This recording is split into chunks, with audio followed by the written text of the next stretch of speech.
The internet does not want you to see this video because it has spent years trashing these 10 North Carolina towns as the worst places in the entire state. The punchlines, the avoid-at-all-cost towns, the ones people love to hate, and almost everything it says about them is flat out wrong. See, there's a lazy game people play with small cities.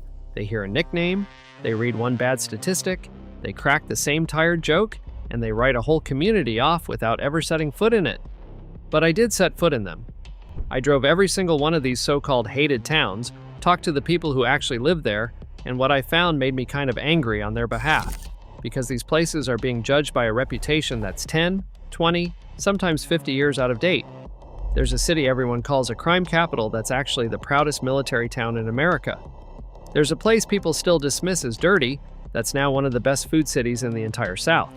There's a so-called dead mill town that quietly reinvented itself as a billion-dollar science hub. And there's a city whose nickname literally means boring, sitting on top of some of the most important history in this whole country. So today we're setting the record straight. These are the 10 most overhated towns in North Carolina, and why every one of them deserves a second look. So hit that subscribe button now, because we're counting all 10 of these down, and you do not want to miss number 1. Let's count it down. Number 10, Burlington, North Carolina. When I first told people I was including Burlington, the reaction was always the same. Eye roll. Burlington? That's just the outlet malls off I-40. Here's the wildcard fact that stops that joke cold. Tucked inside Burlington City Park is a genuine national treasure, a beautifully restored antique Densel menagerie carousel, one of the rarest and most complete of its kind left anywhere in America, with hand-carved animals over a century old that kids still ride for a couple of quarters. This is not a nothing town. It's the global headquarters of a major medical company. It's got a thriving downtown co-op market, a revitalizing art scene, and it sits in the perfect sweet spot right between the Triad and the Triangle, so 2 big city job markets are both a short drive away. Yes, the outlets are here, but writing Burlington off as just shopping is like calling a library just a building with books. There's a whole other side people never see. A walkable, historic core with murals and local breweries, sprawling parks along the Haw River, and a small-town affordability that lets a paycheck actually stretch, all within an hour of both Greensboro and the Research Triangle's booming job market. It's one of the most convenient places to live in the whole state, and one of the most underrated. Come for the outlets if you want. Stay for the carousel, the affordability, and a downtown that's quietly becoming cool. Number 9, Gastonia, North Carolina. When I first mentioned Gastonia, people winced and called it Charlotte's rough, run-down little stepchild, an old textile town best driven past. They could not be more wrong. Here's the wildcard fact. Right on the edge of Gastonia sits Crowder's Mountain State Park, one of the most popular hiking and rock climbing destinations in the entire state, where you can climb to sweeping views of the Charlotte skyline in the distance. This is a town with a real outdoor soul, and it's in the middle of a genuine comeback. The historic Luray Mill has been reborn as lofts and gathering spaces. A brand new downtown ballpark brings pro baseball and a whole entertainment district to life, and the excellent Sheila Museum of Natural History anchors the community. Best of all, Gastonia sits just 25 minutes from downtown Charlotte, which means you get real big city access at a fraction of Charlotte's prices. The people who mock Gastonia are usually people who've only ever seen it from the interstate. And they're missing a lot. The Daniel Stowe Botanical Garden just down the road, a historic downtown filling up with new restaurants, and some of the most affordable housing anywhere in the Charlotte metro, which is exactly why young families priced out of the city are quietly pouring in. Gastonia isn't Charlotte's neglected stepchild. It's the smart, affordable backdoor to one of the fastest growing regions in the country. Get off the highway and you'll find a mountain, a comeback, and a genuine bargain. Number 8, Kannapolis, North Carolina. When I first brought up Kannapolis, older folks shook their heads and called it a dead mill town, and for a brutal stretch, that was almost fair, because when its giant textile mill shut down in 2003, it was one of the largest permanent layoffs in North Carolina history, thousands of jobs gone overnight. But here's the wildcard fact that rewrites the whole story. On the ashes of that mill, Kannapolis built the North Carolina Research Campus, a massive biotechnology and nutrition science hub where universities like Duke, UNC, and NC State run cutting-edge labs, a billion-dollar bet on science that literally replaced the looms. That's the teaser I promised you, a dead mill town reborn as a science hub. And downtown followed, with a gorgeous new ballpark bringing minor league baseball right into the heart of the city. Kannapolis is also the hometown of racing legend Dale Earnhardt, honored with a bronze statue downtown. This isn't a town that died. It's a town that reinvented itself from scratch, and almost nobody outside the state realizes it happened. Think about how rare that is. Most towns that lose their one big employer simply fade away, but Kannapolis made a deliberate, audacious bet to trade textiles for science, and it worked, drawing researchers, doctors, and new residents where the looms once ran. The revitalized downtown now has restaurants, a theater, and that gleaming ballpark, all built in the last few years. It's living proof that a town's worst chapter doesn't have to be its last one. Kannapolis didn't just survive, it chose to become something entirely new. Number 7. Greenville, North Carolina. When I first said Greenville, everyone laughed and called it G-Vegas, nothing but a rowdy college party town built around East Carolina University. And sure, ECU knows how to have fun. But here's the wildcard fact that the party reputation completely buries. Greenville is the medical capital of all of Eastern North Carolina, home to ECU's Brody School of Medicine and a massive regional health system that serves millions of people across dozens of rural counties who would otherwise have nowhere to go. This is a serious, growing, genuinely important city, not a frat party. It's got a revitalizing uptown district, a beautiful greenway along the Tar River, a real art scene, and a cost of living that lets young families and retirees alike actually get ahead. The G-Vegas nickname sells Greenville hilariously short. Yes, it's a fun college town, and that energy is a feature, not a flaw, giving the city a youthful buzz, great cheap eats, and a constant flow of new talent. But it's also a hospital city, a jobs engine, and the beating heart of an entire half of the state. The place people across dozens of rural eastern counties drive to for their care, their shopping, and their big nights out. It's affordable, it's growing fast, and it manages to be both a party and a purpose at the same time. Underestimate Greenville at your own risk. Number 6. High Point, North Carolina. When I first mentioned High Point, people called it a ghost town, a place that's dead and empty except for 1 week when the furniture people show up. Here's the wildcard fact that puts that in perspective. That 1 week is the High Point Market, the single largest home furnishings trade show on planet Earth, filling more than 11 million square feet across roughly 180 buildings and drawing tens of thousands of buyers from around the world twice a year, an event that pumps an astonishing $6.7 billion into North Carolina's economy annually. There is no bigger furniture stage anywhere, and High Point owns it outright, which is why it's earned the title Furniture Capital of the World. But there's more than market here. High Point University has transformed itself into one of the most talked about campuses in the country. There's a downtown ballpark, and the diversity and food scene keep growing. So no, High Point isn't empty. It's the quiet capital of a global industry, and it's just getting started. And here's the part the ghost town crowd never mentions. Because so much of the housing was built for a city that empties and fills, you can find genuinely affordable homes here, in a place with a major university, a pro ballpark, an international airport nearby, and both Greensboro and Winston-Salem minutes away. High Point has spent a century quietly running the most important furniture stage on Earth while everyone else cracked jokes. That's not a punchline. That's a hometown that knows exactly who it is. If you're learning things about North Carolina you never expected, do me a favor and hit that like button. It genuinely helps this video reach more people just like you. Number 5. Rocky Mount, North Carolina. When I first said Rocky Mount, people immediately brought up crime and decline, writing it off as a struggling town past its prime. That reputation ignores an extraordinary comeback and an even more extraordinary history. Here's the wildcard fact.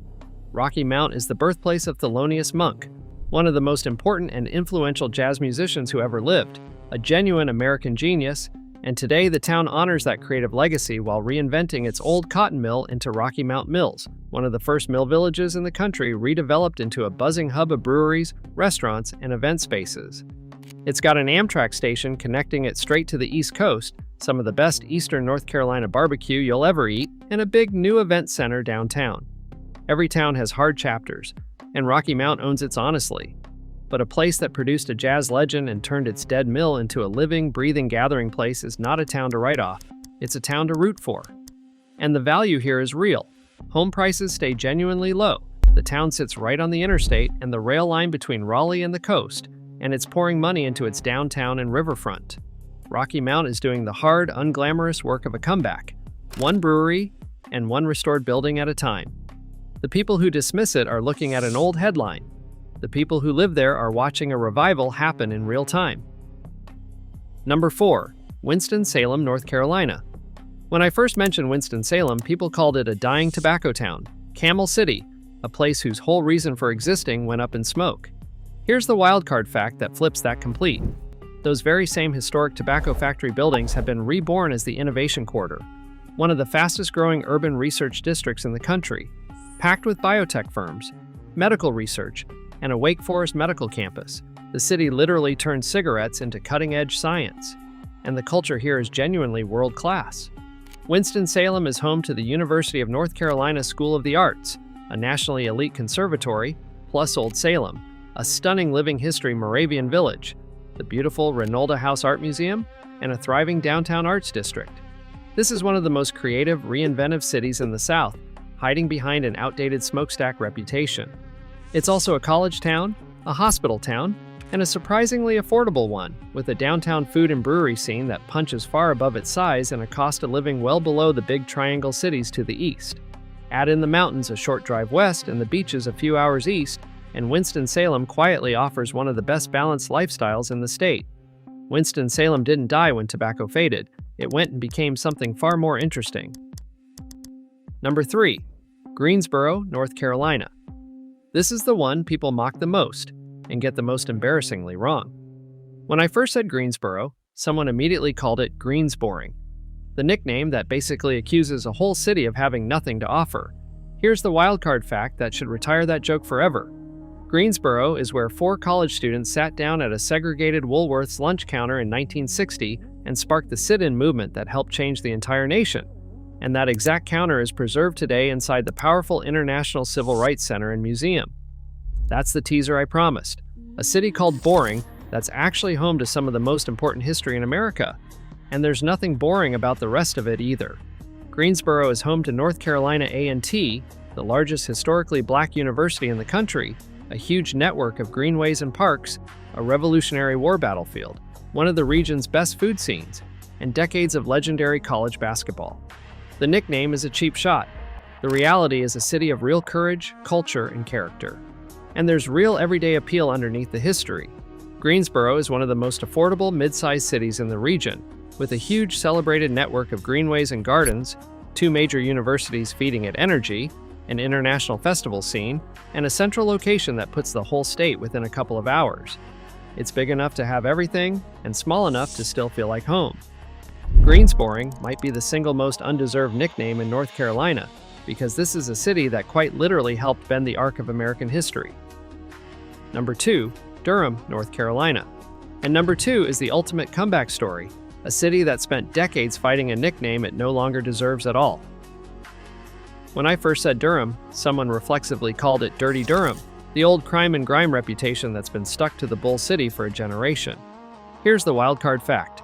Durham today is one of the most celebrated food cities in the entire South. Bon Appetit once crowned it America's foodiest small town. Southern Living named it the tastiest town in the South. And its restaurants rack up James Beard and Michelin recognition. That's the teaser I promised you, the dirty town that became a food capital. But Durham's soul runs even deeper. This is the home of the original Black Wall Street, where black-owned banks and businesses thrived on Parrish Street generations ago, founding institutions that still stand today. It's a research triangle powerhouse, home to Duke University, the wildly popular DPAC Performing Arts Center, and the beloved Durham Bulls. The Dirty Durham label is a relic. The real Durham is one of the most dynamic, delicious, and historically rich cities in the South. It's also become one of the most desirable places to live in the entire region, drawing young professionals, scientists, and entrepreneurs by the thousands to the Research Triangle's booming tech and biotech economy. The old tobacco warehouses are now home to startups, chef-driven restaurants, and breweries. Housing has gotten pricier precisely because so many people finally figured out how great it is, which is the exact opposite of a town in decline. Durham didn't clean up its image with a slogan. It earned a brand new reputation the hard way, and it's still rising.